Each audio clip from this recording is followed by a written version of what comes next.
Hi friends, welcome back to Shawana's Lifestyle Vlogs. இன்னைக்கு நம்ம சேனல்ல ஒரு ரெசிபி பார்க்க போறோம். டிஃபன் சாம்பார். ரொம்ப சிம்பிள் அண்ட் ஈஸியான இந்த சாம்பார் எப்படி செய்யலாம்னு சொல்லிட்டு பார்க்கலாம். இந்த சாம்பார் செய்யிறதுக்கு toor dal 100 gram, carrot beans இது ரெண்டும் சேர்த்து ஒரு 50 gram எடுத்துர்க்கேன்.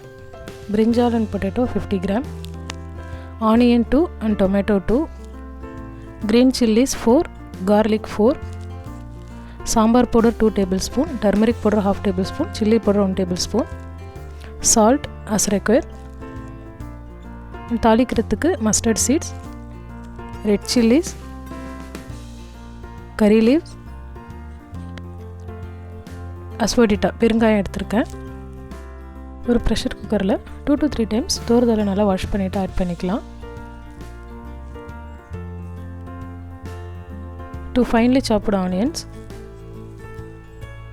2 finely chopped tomatoes, and brinjal and potato, carrot beans,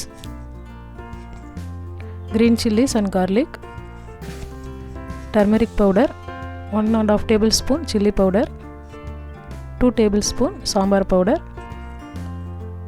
and salt.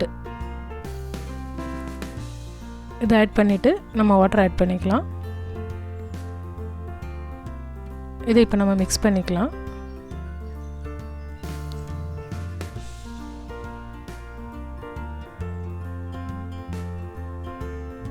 இதில் இப்போ பெருங்காயம் ஆட் பண்ணிக்கலாம்.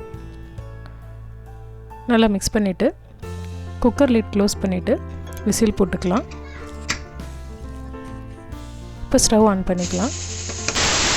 ஒரு 3 விசில்ஸ் வரைக்கும் இதெல்லாம் 3 விசில்ஸ் வந்ததுக்கப்புறம் ப்ரெஷர் ரிலீஸ் ஆனதுக்கப்புறமா குக்கர் நம்ம ஓப்பன் பண்ணி பார்க்கலாம். ரொம்ப சிம்பிளான ஈஸியான டேஸ்டியான சாம்பார் ரெசிபி ரெடி ஆகிடுச்சு. இந்த 1 pot சாம்பார் ஈவன் பிகினர்ஸ் கூட ஈஸியாக செஞ்சிடலாம். வெஜிடபிள்ஸ் தால் எல்லாமே நல்லா குக் ஆகி நல்லா சூப்பராக வந்திருக்கு. இப்போ சாம்பாரை நம்ம தாளிச்சிடலாம். ஆயில் ஹீட் ஆனதும் கடுகு ஆட் பண்ணிக்கலாம். கடுகு நல்லா வெடிச்சிடுச்சு. இப்போது காஞ்ச மிளகாய் ஆட் பண்ணிக்கலாம்.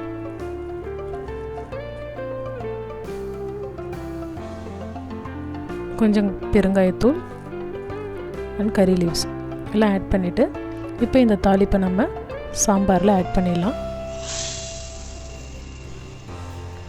இந்த ரெசிப்பியை நீங்களும் ட்ரை பண்ணி பாருங்கள். இந்த ரெசிபி எப்படி இருந்துச்சுங்கிற ஃபீட்பேக்கை எனக்கு கமெண்ட்டில் ஷேர் பண்ணுங்கள். இப்போ சர்வ் பண்ணிடலாம். இட்லிக்கு சாம்பார் ஒரு சூப்பர் காம்பினேஷன். இட்லி மட்டும் இல்லைங்க, இந்த சாம்பார் ரெசிபி தோசை பூரி எல்லாத்துக்குமே சூப்பராக இருக்கும். இந்த வீடியோ உங்களுக்கு பிடிச்சிருந்தா லைக் பண்ணுங்கள், உங்களோட ஃப்ரெண்ட்ஸ் அண்ட் ஃபேமிலிக்கு ஷேர் பண்ணுங்கள், மறக்காமல் சப்ஸ்கிரைப் பண்ணுங்கள் அண்ட் கூடவே இருக்கிற பெல் பட்டனையும் ப்ரெஸ் பண்ணுங்கள். தேங்க்ஸ் ஃபார் வாட்சிங்.